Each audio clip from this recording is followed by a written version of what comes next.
Over the last month or so, I worked on Batman, Robin, Batgirl, and Poison Ivy.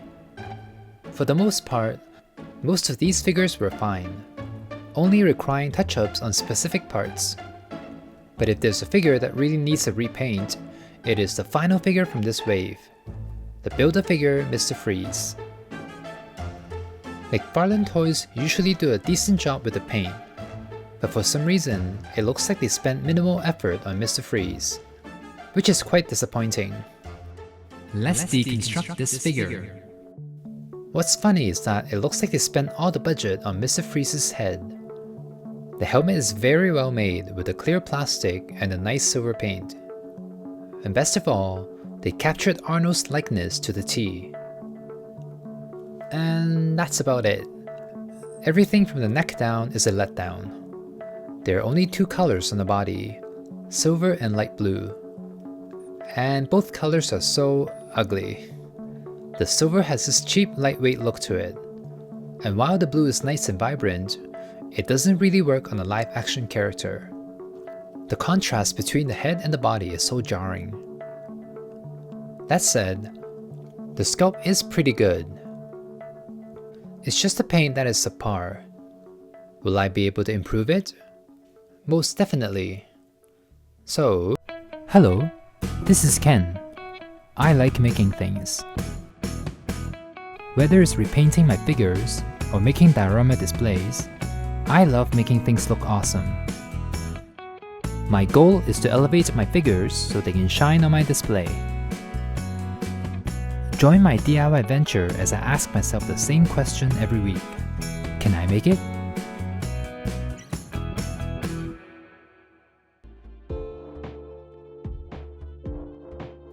The main thing I need to fix is the silver. In the movie, Mr. Freeze's suit has this super reflective chrome-like finish. Now I don't have any chrome paint, as most of my paint is from the dollar store, but I think I can still achieve a more realistic metallic look. I learned this technique a while back. It was from one of your comments. The idea is to start with a black base and then add the silver on top. That way the silver will end up richer and more realistic. I did it to Infinity Ultron and I was pretty happy with the result. So let me start by rubbing a very thin layer of black over the silver bits. I can't lie, this method scares me every time. It just doesn't look right at first, you know? But I'm gonna trust the process. Alright, here's what the figure looks like with a thin coat of black over it. It looks a little messy, but I can kinda see the vision. Let's add the silver next. I can see the armor getting shinier and shinier, while retaining that deep tone. I believe I can always add more layers to silver to brighten it up, but I'm just gonna start with one layer first and see how it goes. It makes me curious. Toy companies clearly has access to good silver paint, as we can see from the helmet, but they tend to use it as sparingly as possible, often going with the cheaper looking paint instead. It's probably a cost-saving strategy, but I feel like they lose more money in the long run because it makes the figures look so much more undesirable. Anyway, I think I'm happy with the silver now. Let me work on those light up panels on Mr. Freeze's armor. I'm gonna start by applying a thin layer of light blue over these panels, to add some grip to the surface, so that the next layer of paint will adhere to it better. There are also a few missing lights on the armor, such as the areas in the center of the torso, little lights on his shoulder pads, the back of his arms, the areas above his butt, the knees, and the ribs. Okay, that's quite a bit of missing paint, especially for a figure that barely has any paint on the body. Next, when I look at images of the armor, I can see that these areas are actually multi-chromatic when they aren't lit up. I do have a color shifting paint, but it is too pale, so let me mix in a bit of light blue to see if I can get that bluish shifty color. Not exactly what I was expecting, but it is an interesting effect. It reminds me of the chrome powder for UV resin, but less intense. What I do like is that it does add a bit of dimension to the paint. I feel like I'm looking at fish tanks, which fits Mr. Freeze's character, but it still doesn't really look like it's glowing. So let me try adding more of just the light blue over them to intensify the color more. Okay, to be honest, I don't know what I'm doing. I want to capture that vibrant glow, but I also don't want the blue to look flat like how it was originally.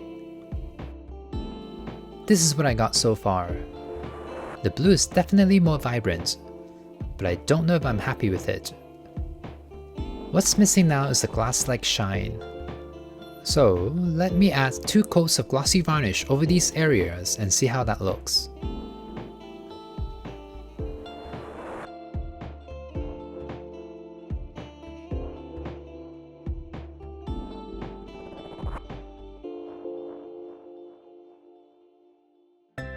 Okay, it is better, but I'm still not totally happy with it. It still looks a bit flat to me. Let's try a black wash over the ridges on the armor, to bring out the details even more. I want his armor to look heavy and clunky, so that it looks like it weighs a ton.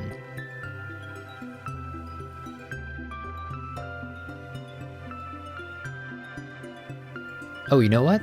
I think I figured it out. What I'm missing is the actual glow. Right now, the blue and silver are 2 distinct colors. The colors are not interacting with each other. What I mean is that when something is glowing, the color should be reflected on the surfaces nearby as well. I believe the lack of blue being reflected on the armor is what makes it look fake. So let me rub a bit of metallic blue onto the armor to further emphasize that glow effect.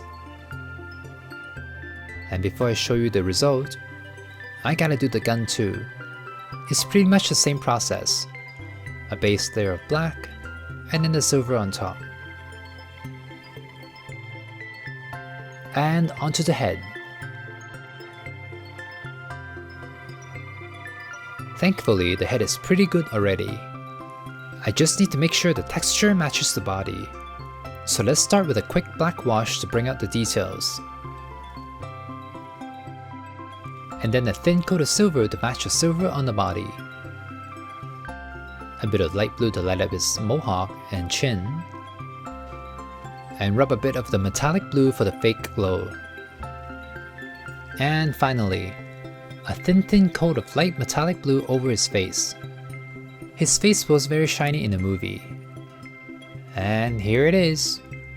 Very minimal changes. It's mostly just the face texture and the blue glow up bits on his helmet. But how does it look on the painted body? Let's find out. Alright, here's Mr. Freeze all painted. Now this is a night and day difference. The before was so bland that the figure was blending into my background. The after, on the other hand, appears to be a touch too dark. But when I compare it to my reference images, I think it's not that far off.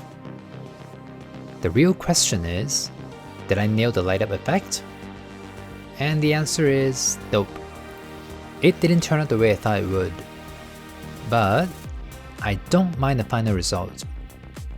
I do like that it looks like there's some sort of energy behind glass. And it does have a very minor faint glow. It just doesn't look like it's lighting up, that's all. I actually thought about using chrome powder and UV resin. The result would have been more effective. But UV resin can be messy, and it is toxic when it's mishandled. So I went with paint instead. What do you think? Do you like what I've done? Let me know down below. What's really cool is that this Batman and Robin wave look amazing as a group. The colors are just so pretty to look at. The little kid in me loves this set. Too bad Bane isn't part of the wave. I wonder why he wasn't included. Okay, Photoshoot time. Mr. Freeze photographs really well. The likeness is spot on. He looks like a real person in so many of these shots. My issue with this figure is that his left leg is really loose for some reason. it just won't stay in the socket. And the really stiff ankles don't help either. But it could just be my figure. I went in with low expectations, and that allowed me to be more experimental with the paint and not let the pressure get to me. And I think you can tell. Give this video a like if you enjoy what I've done. Subscribe to see more DC content like this. I'm still trying to figure out a small compact display for these figures. So until then, stay inspired and I'll see you soon. I can make it, so can you.